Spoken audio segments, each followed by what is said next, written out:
I feel like there are a few very well-known facts about me that you can easily discover through this channel. The first one being that I obviously love the Fire Emblem series. Another being that I love Ivy Fire Emblem. But a slightly more obscure fact that really only comes up during streams is that I hate magic in Fire Emblem Fates. Do know that I don't hate magic in Fire Emblem generally. Again, I love Ivy Fire Emblem, and I love the magic options in most every Fire Emblem game I've played. Mages and archers are unit types I've always had a bit of a soft spot for. However, Fates made magic suck. For the longest time, I always assumed the issue was with low magic or high enemy resistance. After all, I felt like I didn't do much damage with magic, and hit rates were questionable at times. But no, the issue is that Fates actively debuffed magic in this game.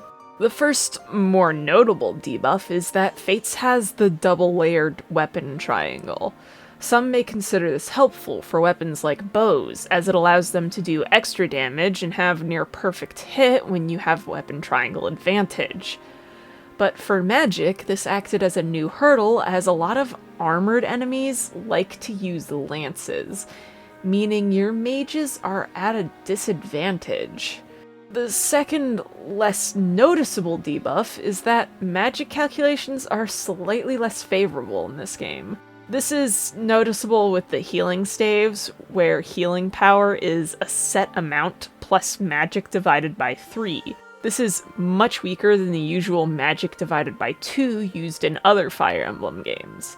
If you didn't understand that jumble of math words, all you need to know is they made magic weaker in healing calculations and the like. So, when the idea for magic-only Fates was recommended to me, I made sure to include it in the vote for my next challenge run. And so here we are. As I created my beautiful Corrin, I made my first mistake, that being choosing to name them Chat.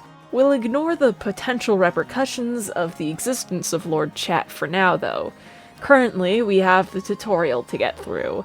Unfortunately, like with any other Fates challenge, we can't really start following the challenge rules during the tutorial as we lack access to customization. As such, I'll be playing the game normally until the Branch of Fate. And by normally, I mean I'm funneling all experience towards Chat. Once we reach Chapter 6, I finally start following the rules of the challenge run thanks to Dragonstones being a magic weapon. And thanks to Chat's high magic stat, the map is a simple 2-turn. As it tends to be the case with me, I used my first dragon point to unlock the Rod Shop. This is due to buying weapons being pretty worthless to me right now. On the other hand, I can buy a heart seal from the Rod Shop for later. Right now, though, I'm more focused on continuing the story. Chapter 7 is played pretty much like normal. Chat fights everyone while Felicia heals, and Azura uses dance as need be. The only real difference is I'm constantly using the Dragonstone, as strategically using swords is illegal. Felicia does reach level 5 in the middle of the map though, earning her Live to Serve. Since she's gained the only maid skill I care about, I then give her the Heart Seal so she can reclass to the Strategist. We also run into Gunter, but he's not exactly a usable unit. Gunter's appearance is important though, as he was the catalyst for chaos. At this point, I'd been referring to Stream Chat as though they were, in fact, Lord Chat, and as I normally kill off units I consider unusable for a run, I decided to hand that power over to Chat. So I gave them a quick pull, and yeah, I guess Gunter's dead now. Fort Jinya is another simple chapter that's essentially unchanged, though now Felicia can help us as we've bought her some tomes. And she ends up being fairly helpful against ranged units here, even if her defense isn't the greatest. She was especially helpful in assisting us with hitting on our future wife. With the map completed, we obtained new blood, which meant it was time for Chat to practice their authority to kill. They only chose to kill Hana though, so Kaze and Tsubaki get to live. For now. As we move on to deal with the Ice Tribe, we essentially use similar strats to my previous Revelation Challenge runs. Which is to say, chat does most of the fighting while Azura dances to let us act again. Felicia is of some help in battle, but she's mostly a healer. Also, Sakura is here. All I know right now is healing. Once Fuga was deleted from existence, I remembered that I have access to 2 Dark Flyer class changes due to having the special edition of the game, and chat really wanted some more Azura gaming. So Sakura and Azura got to be our cool, magical flyers. Combine this with having obtained Hayato, and the Ice chapter was easy. We almost had a full deployment here. That's cute. For completing the map, we obtained Takumi and his little retinue. Chat decided that Takumi and Hinata deserve the death penalty for getting Izana, yes, the Izana, killed. Oboro dodged her sentence though because chat thought it'd be funny to make her into my one allotted witch. Which, yeah, great decision, chat. Oh my god, fuck, why is she so hot? What the hell? Up next is Mokushu, and this chapter actually poses a problem. The first issue was rescuing Orochi and Saizo, because those two are actually good magical units to have. However, I'm bad at the game and don't have a lot of units, so it took me a few tries. But I found the best way to deal with this was having Sakura ferry chat close to Saizo so they can delete the ninja that poses a threat to Orochi's safety. Once we've obtained the fellas, we then enter Phase 2 of the map, which is dealing with the enemies to the west before they have a chance to attack me. Though we run into our second problem while doing so, which is that ninja are an amazing counter to my team. Due to ninja having such high res, my units do pitiful damage to them. Not to mention, shuriken have the advantage over my magic. The only way I could consistently do damage at this point was through the use of chat's Dragonstone. So I decided to fall upon my tried and true method for this chapter. That being to lock myself in that one 4-tile area with only one entrance. This allowed the enemy to get stuck on chat as they were unable to reach my other units.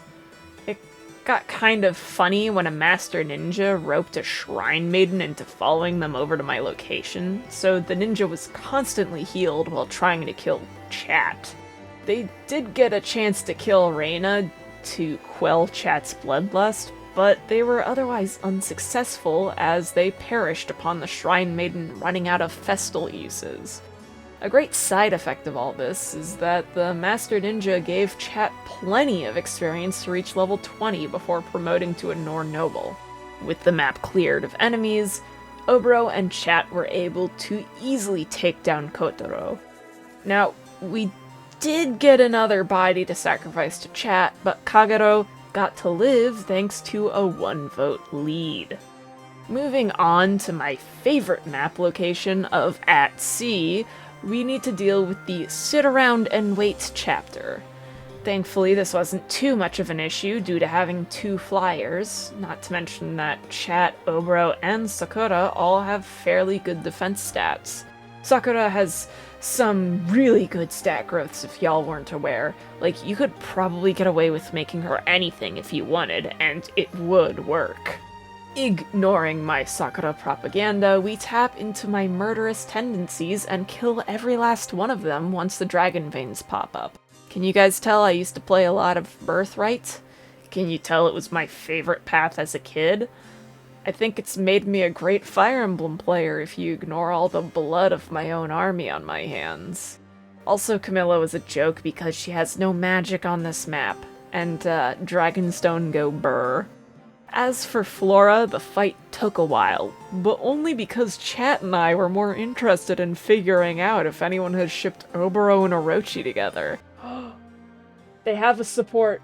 Guys, they have a support from the original Gay Fates hack. We also killed Flora thanks to Dragonstone Gaming. For completing the map, we gained Camilla as a unit. Chat decided to spare both of her girlfriends because they understand lesbian rights, which is good. that means I'll also be immune to Chat's wrath if they refuse to kill lesbians. Afterwards, we married Orochi, and it certainly was something. We also got Kana as a direct result, and that's always fun. With that done, we finally get to meet the furries. I guess Chat considers them kindred spirits as they chose to spare the furries. I chose to spend this chapter training Kana, so she and Chat took on the Hoshiden half of the map while everyone else handled the Norian side. I also chose to kill Xander and Ryoma. Dragon Veins? Never heard of them. All I know is death. More importantly, it's time for Port Dia, where we obtain 5 whole bodies for Chat to decide on the lives of. Arthur, Benny, and Silas were all murdered for their sins, presumably the sin of being men. I think. As for the actual map, most of the enemies around here were easy to deal with due to being bad against magic. Except for the paladins, they were a group effort to take out. However, we're also much more powerful at this point thanks to finally having gained access to magical weapons. This means Chat can do massive damage with a Levin Sword, while Saizo can finally be of use with a Fire Shuriken equipped, doing some damage, but more importantly, debuffing the enemy resistance. Up next is the Rainbow Sage, and this is the boring version of his map. We do get Nyx here, but she suffers from revelation balancing, or perhaps I should say a lack of balancing as she's level 9 in chapter 15. Shura also shows up here, but Chat was begging me to get them a new pair of boots, so I complied. Honestly, killing Shura was the hardest part of this map. Once we finished it, the Rainbow Sage upgraded our worthless legendary sword. Like, what am I gonna do with the Yato?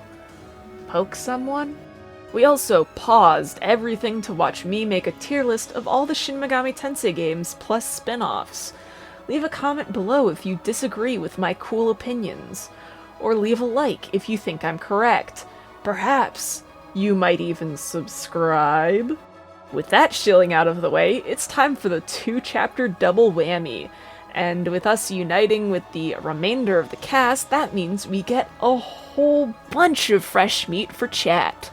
Up first, we have our birthright buddies. Hanoka and Ryoma had to be sacrificed for Chat's bloodlust. With them distracting the enemy though, I was able to run through the fire to make my way towards Hans. I don't know if he'll ever learn his lesson for equipping a tomahawk. Next, we've got our Conquest comrades. Chat wanted Laszlo and Xander gone. Once they were out of the picture though, we pushed forward on the right side of the map. Thankfully, most of the enemies around here are susceptible to magic, so it was manageable. Iago, however, was an issue due to his high resistance, but Kana and Sakura thankfully had the power to destroy him. With the maps finished, we then got to have a moment where we're reunited with all our living siblings. However, I think Chat breathed in too much Azura dust at the end of my last run because they started hallucinating their dead siblings. This is your PSA to avoid breathing in Azura dust. It has hallucinogenic properties. Sadly, Scarlet was soon added to the growing list of casualties, despite Chat's best efforts to save her. So, they took their anger out on the Canyon locals. We also had fun with some casual matricide. For this crime, Chat is sent further into despair. Or maybe that's the Azura dust speaking again. Hey guys, you remember that one chapter that exists in both Conquest and Revelation? Yeah, that exists. The most interesting thing that happens here is me defending the weapon balancing system in Fates. Talk to me about how much you hate the Levin Sword being unable to crit, or silver weapons lowering your strength with each use. All I have to say is you're wrong. I love that the weapons do that. Anyways, this weird kid we picked up tried to kill our long-dead siblings, so that means it's time for another map. While attempts at taking the lives of the dead were obviously unsuccessful, the enemy did find some amount of success in killing Saizo because he's a trash unit who also may have been a bit underleveled. We then spent half of our time on this map just letting Azura slowly kill a bunch of sorcerers because it's funny and I have nothing better to do with my free time. That random kid eventually tried to kill us. Issue is, ever since I started killing my own units indiscriminately in these challenges, a tracker was planted on me so my army might prevent me from bringing such atrocities upon others. There's otherwise very little to note about this map other than picking up some boots to satisfy chat. Oh, and Kana slowly infecting my entire army with her cursed single stat level ups. We then chose to make a detour to get Asugi after the loss of Saizo. I don't know how many times I've mentioned this in previous videos, but I don't normally pick up child units in Fates, and if I do, I almost always avoid picking up Asugi because I hate this map. So, when I started the map and lost Kana almost instantly, I decided to just half-heartedly push my way through to the end to see if it was even doable. And I discovered that once you get past the start, the map is really easy. If you play like a moron. Otherwise known as playing like me. However, chat was upset that I left our daughter to die, so I reloaded the map and soloed it. Well, with Orochi on support. Of course, chat didn't believe in me, saying that evading attacks isn't real in Fates, and my immediate response was to turn it into an ASMR stream where I reassure chat that everything is fine. Oh, I also fed chat their delicious boots to appease them. Afterwards, we run into Arete. Again. So we kill her. Again. I suppose her silence rod was a slight danger, but she's only able to use it on one unit a turn. Also, it has limited uses, so you can just bait her to use it up and then ignore her. And up next is another Arete chapter. I chose to be funny with this chapter and sent chat off with Azura to just go kill some enemies while the rest of my army played the map normally. Now, anyone who has seen my Rook movement run for Awakening knows how decisions like this end. And so, we lost Orochi to the foreseeable Calamity Gate incident of 2024. However, that's of far less importance than our regularly scheduled matricide. Chat then pulled off an illegal move upon meeting Mikoto, which could only mean she's a terrible influence, and as with every terrible influence, she must die. But first we're doing some Metal Gear Emblem. And it went fairly smoothly until we reached Mikoto. Once Asugi opened the door, he was left wide open to attack and sadly perished in Sakura's arms. At this point, Sakura has watched her entire family die. Parents, brothers and sister, her shitty husband, and now even her son. At this point, I'd say she'd suffered much the same fate as Rookie from my Awakening challenge run. But I wonder if she's Rookie's Fate's counterpart, or if she'd somehow maintain that kindness she's always shown throughout the game. Okay, cool. Welcome back, Rookie.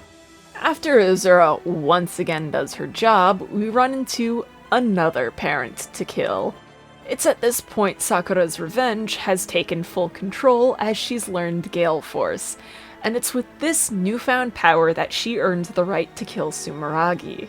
Up next is that whole Among Us moment or whatever. I think there's supposed to be a chapter here, but if it exists, it's easy as hell to complete. We then ignore the deadly dragon that we should probably be killing right now in order to recruit Mitama. And it's here where I should probably tell y'all that I actually made a bet with chat during this whole challenge run. See, last time when I was doing Birthright No E, Azura ended up gaining a lot of HP, to the point that she had 4 or 5 HP level ups in a row. And for those of you unaware, Azura has like a 25% HP growth. So we ended up joking a lot about getting a 30 HP Azura, and along with that joke I made a bet with chat, where if I ever got a 30 HP Azura in one of my streamed runs, chat would get to choose my next challenge run. Azura, at this point, had 29 HP, so chat and I made a deal.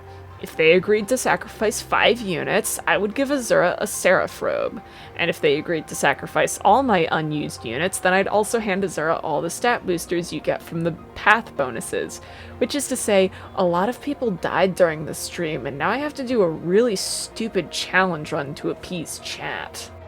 Oh yeah, we also read some Yuri of the Orochi and Oboro variety, you know, to pass the time while everyone dies. Once my associate blessed the run, it was then time to take down Anankos. Chapter 27, surprisingly, went by without incident. Thanks to the raw power contained in units like Hayato and Sakura, reaching and defeating this version of Anankos was fairly easy. But we all knew I'd handle this map just fine. What y'all are really here for is finding out who died in the true final battle. Well, chat said it was impossible for me, of all people, to play a Fire Emblem game without killing someone on the final boss. So I took that as a challenge, meaning I actually took this map somewhat carefully. Both of Anankos' arms went down without incident, and even his second form went down with little issue. However, upon reaching his final form, things began to fall apart. Perhaps I didn't play aggressively enough, as I soon lost Leo, but even worse, we lost Sakura. But perhaps that was for the best, so we might end the cycle of death, just as it had been with Rookie before. Still, the two of them provided the invaluable time we needed, so another might land the final blow. Ready for this?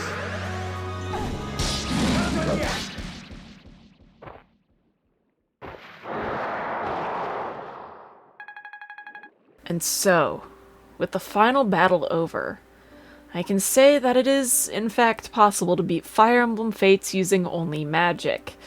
I'll say that this run was surprisingly fun, considering that I've always been the #1 hater of magic and Fates, and also slightly easier than expected, but that's kind of what happens when one of your main units is Sakura. Do I suddenly have a greater appreciation for magic after all of this? Absolutely not. If anything, this somewhat confirmed my hatred for magic. I will admit it's slightly better than I thought it was in Fates, but it's still pretty bad. Or maybe it's the units who are bad. Also, a fear of ninja has now been instilled in me. But, with the world now at peace and Sakura laid to rest, we can look towards a brighter future. One where chat will punish me for being gay. This is probably what I deserve for literally everything I've done in these games, so join me next time when Ivy Fire Emblem will have a restraining order on me. Also, Ivy plays fucking Call of Duty like some... whoa, can't spell it. Some nitwit. There you go. Do you guys think this is an adequate paragraph?